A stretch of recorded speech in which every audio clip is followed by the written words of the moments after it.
Hello darlings, my name is Sunny, I'm from Sweden and I'm back with a new video. This time is the Goth Tag. But first do the usual stuff and we're soon gonna continue the video. Stick around.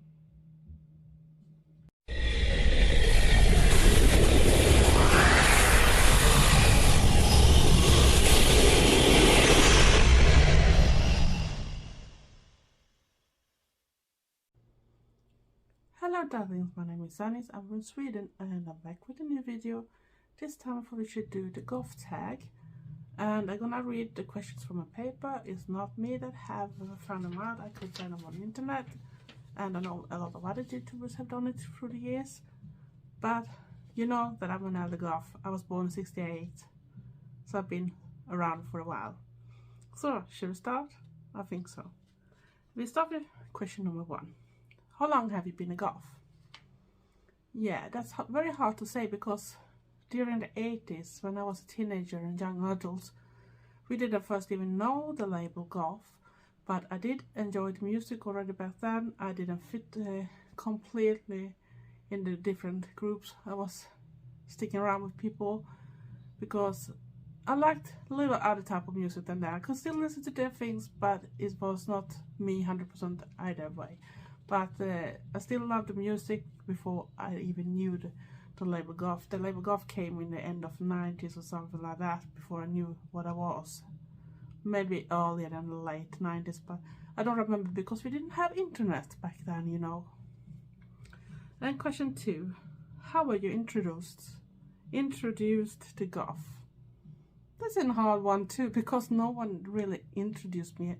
That was the person I was already before. So it was more like, oh, I meet other people that are exactly like me. Maybe we don't like every single band the same, or like the same type of goth, but at least we share the goth interest and the goth lifestyle and the goth subculture.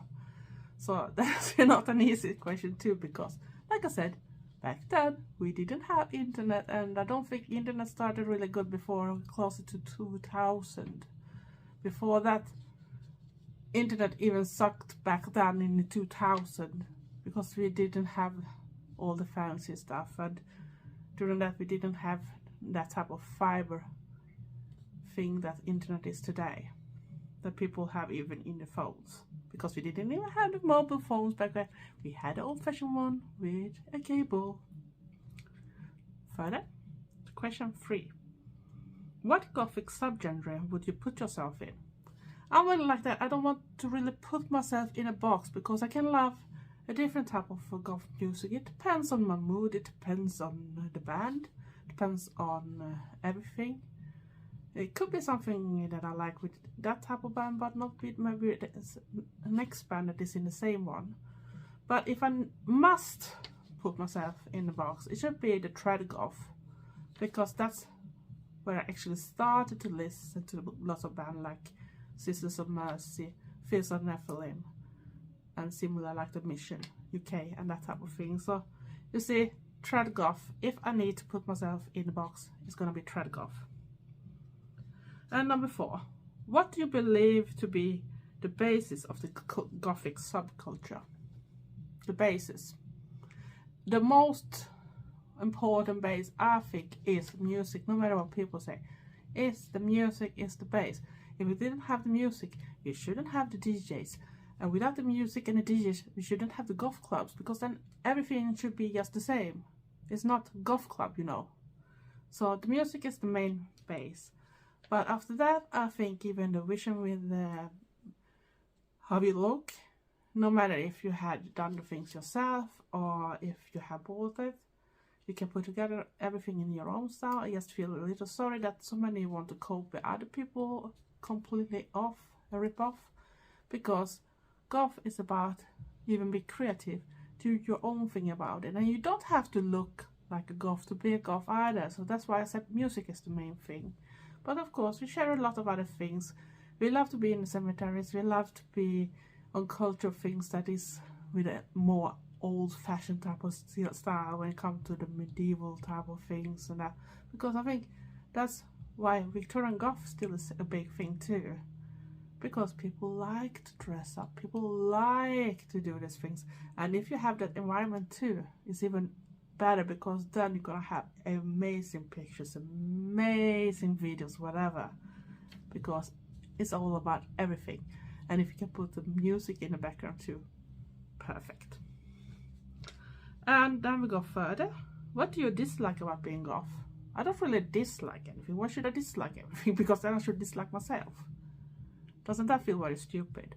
But if I should say something, at least when it comes to the Swedish type of things, that is almost gone, at least visible. If you don't know the right people, and I don't have Facebook and that type of thing, so I lost even people that still were or still are goth, but maybe not in my town. But if you don't live in the right town, you don't have the clubs, and it's not that many times I actually see. And if you have someone that is alternative in my town, even if they knew I'm from the town, they don't contact me because I'm an elder. They don't want to be with old people. You know, 54. I can't stick with you. That's Sweden. It's very much about the age too. If you're not around 20, 30, you're nothing. You're too old nowadays. And I feel that's a bit sorry. I think we need to be a little more like some other countries, that we actually can pass the line with the ages too, not just how we look like in different type of ages. Also that you can still be a goth when you are 54 or older, because it's not a phase. Hear me again, it's not a phase. And now we're gonna go further. Number 6. What do your parents think of it? I could say they had really hard with it, and I don't have any contact with the rest of my family since my dad died. He's just my half brother that I've been just in contact by messages, but never met. He's more like me. He's an old punk head combination with death metal type of person, so he's the closest like me, so he's not really acting against it. But my dad started to accept me some years before he died and everything, and he could even give me a mark if I was not completely dressed black, because when I was younger it was more about clothes often, at least in my daily life. When I went out, I could of course put in some colors in my outfit itself, even if the main parts often were black. But once I remember this very, I thought that was very funny, because I thought I looked still me, but I had a black top with all that type of style, and I had boots, my underground boots, and I had leggings, but the leggings were not black. They were more like grey whitish bottom with skulls printed all over them. And the first thing my dad said, "Your pants are not black." That I know. But that, I thought it was funny. But he accepted me before he died, but unfortunately he's not with us anymore since some years back. Fuck cancer. And then we go further. Eyebrows or no eyebrows? I am that person because I am very blonde from start. I don't have that big eyebrows, so I didn't even directly pick them. And the only thing I do is to make the other one looks like the left one, because I have a scar that goes through everything, so it's like half eyebrow left on that side. So I just picked down the other one to be like that, more similar to the shape of the one I don't have that much of. So, and it's not that visible. And actually it's really funny when I go back to somewhere during the 2000 something. We went to IKEA. It was a new one in Gothenburg. They have 2. And this one had recently opened, so we wanted to go there and see how it was. It was a very bright day, and they had big windows, and we were standing and should pay for our stuff. And suddenly one of the girls was shouting, "Oh my god, you have eyebrows!" And people were looking around. What are she talking about? Because they saw those black lines. I even have darker painted all over my face. But what she saw in the sunlight was my blonde coming out from everything when the sun was hitting them. So she saw my eyebrows. She thought actually I had to shave them off, and that's why she was shouting, "Oh, you have eyebrows!" So that's funny. I never shaved off them, and I don't think I'm gonna need that directly, even if sometimes I thought about it, but then I think, no, I don't have to, because they are not in that much in the way for my look anyway. You can see I'm painting above them now too, but see, it's no problem, because I like to have them in that position anyway. So else if I'm gonna do like some people have, maybe probably gonna have my eyebrows up here, and then I should look ridiculous, at least in my point of view.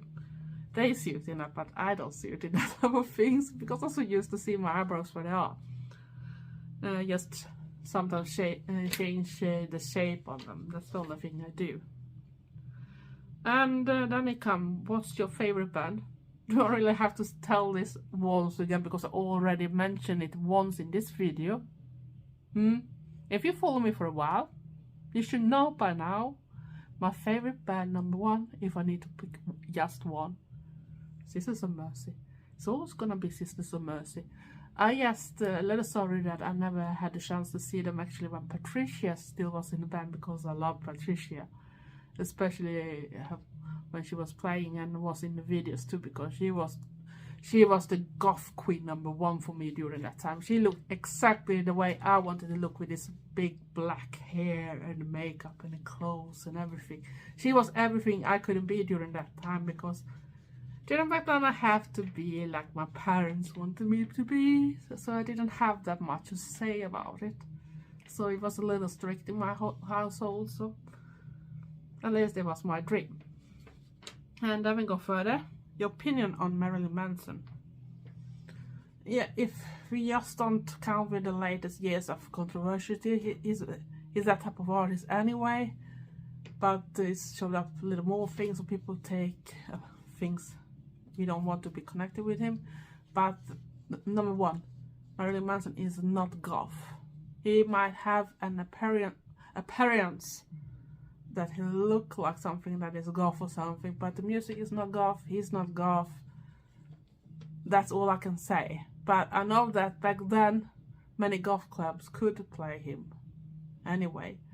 And even when we combined the evenings with the metalheads, because that was a way for a little town to survive, that actually have two different subgenres together in the same evening, because they're gonna have double the crowd and know that they're gonna sell out everything, because everyone is coming and it's gonna be full and they're gonna sell more of everything.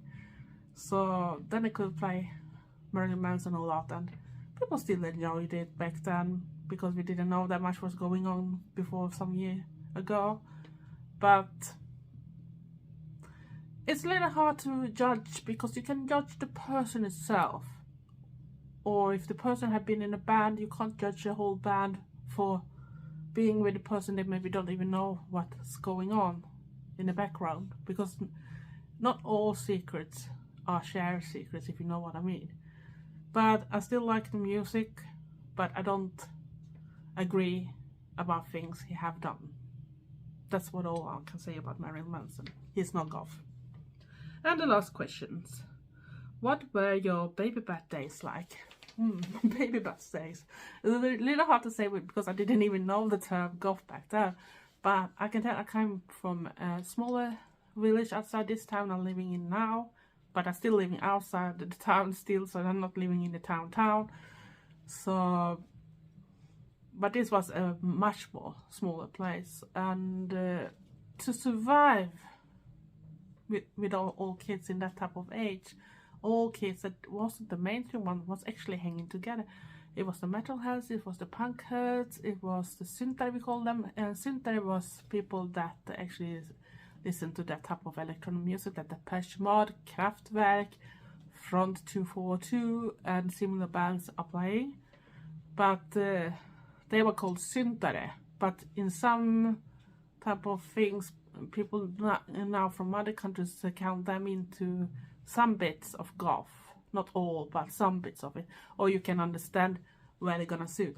But a lot of the music where we've grown up were actually connected to all those type of things. So it's not strange that we can accept more the big umbrella that has growing, because we maybe didn't even know the different genres back then. We didn't even know that it was goth, but we were all the type of kids that were hanging out, were hanging together, because that's was our way to actually stand against the rest and the popular people. You know, even back then, we had the popular people that was the mainstream kids. And we didn't want to be the mainstream kids no matter what. That's why we were hanging together. So that was all for everything. And I'm gonna take a picture of all the questions. And I'm gonna tag one person. Or maybe even two, I think. To do the same questions. And I'm not 100% sure everyone is 100% goth, but I know that at least one is an Eldergoth, so I'm gonna tag Unite My Bliss, and I will tag Ara called Sanctuary, because I know that she likes a lot of goth, even if she goes on metal things too. But I know other goths that actually listen to metal music too, so it's nothing strange for me, as long as I can be the person I am and no one is forcing me to change my point of view. I can listen to metal music too, especially if I'm in that type of mood for it. But that was all for this time, and I hope you enjoyed my little video about 10 facts about the goth tag. Why do I have to do it more complicated? I don't know. But this was all, and don't forget to do the usual stuff, and please stay safe, be weird, and be nice to each other. Still war in Ukraine, and still people that have very hard with what's going on in the world today. It's not an easy place to be in, not even for me. But at least I try to think about others, I try to help if I can, and I try to share some positivity too. So, darklings, thanks for watching, love you all, bye.